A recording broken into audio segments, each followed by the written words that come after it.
أعوذ بالله من الشيطان الرجيم بسم الله الرحمن الرحيم يا أيها الذين آمنوا لا تدخلوا بيوتا غير بيوتكم حتى تستأنسوا وتسلموا على أهلها ذلكم خير لكم لعلكم تذكرون صدق اللہ العظیم۔ 18واں پارہ سورہ نور آیت نمبر 27۔ آداب معاشرت میں سے ایک اہم ادب کا تذکرہ ہے۔ اللہ تعالیٰ فرماتے ہیں ایمان والو، اپنے گھر کے علاوہ دوسرے گھروں میں جب جانا ہو تو جب تک اجازت نہ لے لو تب تک داخل نہ ہو، اور جب جاؤ تو پھر رہنے والوں کو سلام کرو۔ یہ بات بہتر ہے اور اس میں تمہارا فائدہ ہے۔ کسی کے گھر میں داخل ہونے سے پہلے اس سے اجازت لینا ضروری ہے۔ اسی طرح گھر کے علاوہ ہر وہ چیز جو انسان کی اپنی ذاتی زندگی سے تعلق رکھتی ہے، آج کل کی دنیا میں موبائل کہہ لے، کسی کا لیپ ٹاپ کہہ لے، کمپیوٹر، اور کسی کی ڈائری کہہ لے، کسی کی جیب ہے، کسی کا تھیلا اور بیگ ہے، یہ سب چیزیں اس کی ذات سے تعلق رکھتی ہیں۔ ان میں سے کسی بھی چیز میں داخل ہونا، کسی بھی چیز پر مطلع ہونا، جھانکنا، بغیر اجازت ڈائری کھولنا، بغیر اجازت موبائل میں دیکھنا۔ بعض لوگوں کی عادت ہوتی ہے کہ کوئی موبائل میں میسیج لکھ رہا ہے تو آگے ہو کر اس کو پڑھنے کی کوشش کرتے ہیں کہ یہ کیا لکھ رہا ہے۔ بہت بری بات ہے۔ اسی طرح کسی کا موبائل ہاتھ لگ جائے تو جلدی سے اٹھا کر دیکھنا شروع کر دیتے ہیں کہ اس نے کیا میسیج کیے ہوئے ہیں، کس کو کیے ہوئے ہیں۔ لیپ ٹاپ ہاتھ لگ جائے تو دیکھنا بھائی کیا رکھا ہوا ہے اس نے۔ خط کسی کا ہاتھ لگ جائے تو یہ کیا ہے، کیا لکھا اس نے، یا کسی نے اس کو کیا لکھا۔ یہ سب چیزیں منع ہے۔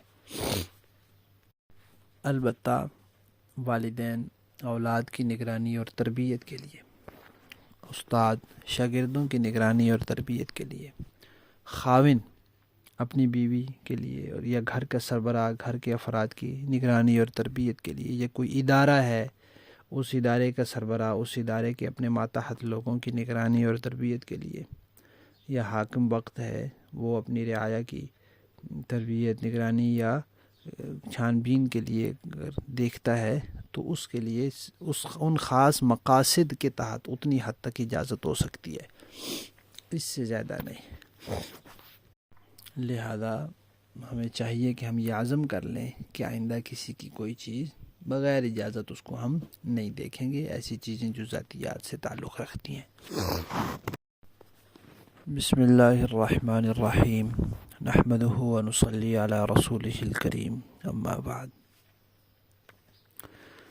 نبی کریم صلی اللہ علیہ وسلم کا ارشاد ہے کہ جس نے اللہ کی خاطر محبت رکھی، اللہ کی خاطر بغض رکھا، اللہ کی خاطر کسی کو دیا اور اللہ کی خاطر ہی کسی کو دینے سے ہاتھ روک لیا تو اس نے اپنا ایمان مکمل کر لیا۔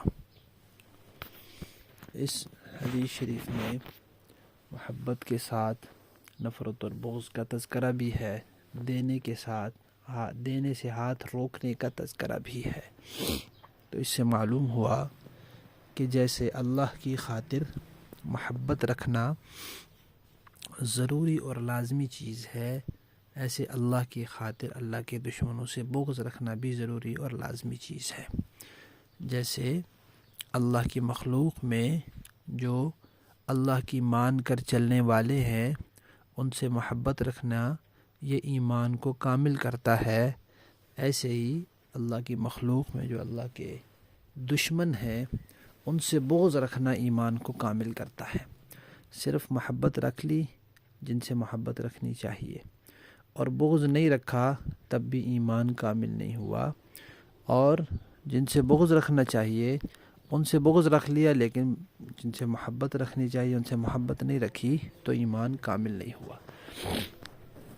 مسلمانوں سے محبت رکھنی چاہیے، نیک لوگوں سے محبت رکھنی چاہیے، کافروں سے اور جو اللہ تعالیٰ کے دین کے دشمن ہیں ان سے نفرت اور بغض رکھنا چاہیے۔ بعض لوگ حدیث شریف کی آدھا حصہ بیان کرتے ہیں اور کہتے ہیں کہ بھئی کسی سے نفرت نہ کرو، سب سے محبت کرو۔ یہ بات ان کی غلط ہے، اس لیے کہ جب معیار اللہ کی رضا ہے تو اس میں پھر دونوں چیزیں شامل ہوں گی۔ جو اللہ کا ہے، اللہ کی ماننے والا ہے، اس کے ساتھ ہمیں محبت ہونی چاہیے، اور جو اللہ کی بغاوت پر اترا ہوا ہے اس کے ساتھ ہمیں نفرت اور بغض بھی ہونا چاہیے، ورنہ ہمارا ایمان کامل نہیں ہوگا۔ اسی طرح ہم کسی کو کچھ دیتے ہیں، ہدیہ دیں، صدقہ دیں، خیرات دیں، کچھ بھی دیں تو اللہ کی رضا کی خاطر دیں، تو پھر یہ ایمان کی تکمیل کا حصہ ہے۔ اسی طرح ہم کسی کو دینے سے رک جاتے ہیں، ہم اس کو نہیں دے رہے، کیوں نہیں دے رہے؟ یہ قادیانی ہے اس لیے نہیں دے رہے، اللہ کے نبی کا دشمن ہے، ہمارے بھی اس سے دشمنی ہے، یہ رافضی ہے اس کو ہم نہیں دے رہے، یہ اللہ کے پیارے صحابہ کا دشمن ہے اس لیے ہماری بھی اس سے دشمنی ہے۔ تو ہم اس کو دینے سے اگر رک رہے ہیں اور یہ بھی اللہ کی خاطر ہے تو اب ہم کہہ سکتے ہیں کہ ہمارا ایمان مکمل ہے۔ اگر ایسا نہیں ہے تو پھر ہمارا ایمان مکمل نہیں ہے۔ اللہ تعالی ہمیں اس حدیث پر پورا عمل کرنے کی توفیق عطا فرمائے، اور جو لوگ اس کا غلط مفہوم بیان کرتے ہیں یا ادھورا مفہوم بیان کرتے ہیں ان کو اللہ تعالی ہدایت عطا فرمائے۔ بسم اللہ الرحمن الرحیم، نحمدہ ونصلی علی رسولہ الکریم، اما بعد۔ اعتکاف کے مسائل چل رہے ہیں۔ بلا ضرورت اعتکاف گاہ سے باہر نکلنے کی وجہ سے بھی اعتکاف ٹوٹ جاتا ہے، چاہے بھول کر نکلے چاہے جان بوجھ کر نکلے۔ روزے میں بھول کے کھا لے تو روزہ تو نہیں ٹوٹتا، لیکن اعتکاف کی حالت میں بھول کے باہر نکل گیا تو اعتکاف ختم ہو جائے گا۔ رمضان کے سنت اعتکاف کے لیے روزہ شرط ہے، اس لیے اگر روزہ ٹوٹ گیا یا توڑ دیا، چاہے وہ مجبوری کی وجہ سے توڑا، بیماری کی وجہ سے توڑا یا بغیر ارادے کے ٹوٹ گیا، بہرحال روزہ ٹوٹ گیا تو اعتکاف بھی ٹوٹ جائے گا، اعتکاف باقی نہیں رہے گا۔ میاں بیوی والے تعلقات قائم کرنے کی وجہ سے بھی اعتکاف ٹوٹ جاتا ہے، چاہے جان بوجھ کر ہو، چاہے بھول کر ہو، چاہے اعتکاف گاہ کے اندر ہوں یا باہر ہوں، بہرحال اس چیز سے بھی اعتکاف ٹوٹ جاتا ہے۔ ویسے تو اعتکاف توڑنا گناہ ہے، لیکن اگر کوئی ایسی بیماری ہو جائے کہ اس کا علاج مسجد سے باہر جائے بغیر نہیں ہو سکتا یا اعتکاف گاہ سے باہر نکلے بغیر نہیں ہو سکتا تو اب اس کے لیے اجازت ہے، اعتکاف توڑ دے، اس کو گناہ نہیں ہوگا۔ اسی طرح کسی انسان کی جان بچانے کے لیے نکلنا پڑے یا کسی اپنے قریبی رشتہ دار، والدین، بیٹا، بیوی، بھائی وغیرہ کی ایسی سخت بیماری لاحق ہو جائے، اس کی دیکھ بھال کے لیے جانا پڑے، اور اس طرح کوئی شدید مجبوری کی وجہ سے اعتکاف توڑنا پڑے تو پھر گناہ نہیں ہوگا، اعتکاف تو ٹوٹ جائے گا اور بعد میں اس کی قضا بھی رکھنی پڑے گی۔ اور قضا یہی ہے کہ 24 گھنٹے جو ہے، ایک دن مغرب سے پہلے اعتکاف گاہ میں داخل ہو اور اگلے دن مغرب کے بعد وہاں سے نکلے اور اس ساتھ روزہ بھی رکھے۔ البتہ علماء نے یہ لکھا ہے کہ اگر اعتکاف دن کے وقت ٹوٹا ہو تو پھر صرف دن کی قضا ہے، یعنی صبح سحری کے وقت، صبح صادق سے پہلے اعتکاف گاہ میں داخل ہو جائے، پورا دن وہاں روزے کے ساتھ گزارے اور غروب آفتاب کے بعد آ جائے۔ اور اگر رات میں اعتکاف ٹوٹا ہے تو پھر رات اور دن پورے 24 گھنٹے کے اعتکاف کی قضا ہوگی۔ اور اگر کسی کا مسنون اعتکاف ٹوٹ جاتا ہے تو اس کے بعد وہیں رہ کر باقی دن پورے کر لے اور ایک دن قضا بھی کر لے اور نفلی اعتکاف پورا کر لے، تو یہ بھی ہو سکتا ہے، کوئی ضروری نہیں ہے کہ اب جائے یہاں سے۔ اعتکاف کے دوران کھانا پینا منع نہیں ہے، رات کے وقت جو بھی کھانا چاہے کھائے پیے، سونا بھی منع نہیں ہے، جب مرضی سوئے، ناخن کاٹنے پڑیں، بال کاٹنے پڑیں کاٹ سکتے ہیں، لیکن اگر مرد حضرات یہ خیال کریں کہ وہ مسجد میں نہ گریں۔ کوئی چیز ضروری خرید و فروخت کرنی ہو تو وہ کر سکتے ہیں، لیکن خرید و فروخت کی چیزیں کو مسجد کے اندر نہ لائیں. مسجد کے اندر خرید و فروخت کی چیزیں لانا منع ہے. ضرورت کی بات چیت بھی اعتکاف کے دوران ہو سکتی ہے. سر میں تیل لگا سکتے ہیں، خوشبو لگا سکتے ہیں، کپڑے بدل سکتے ہیں.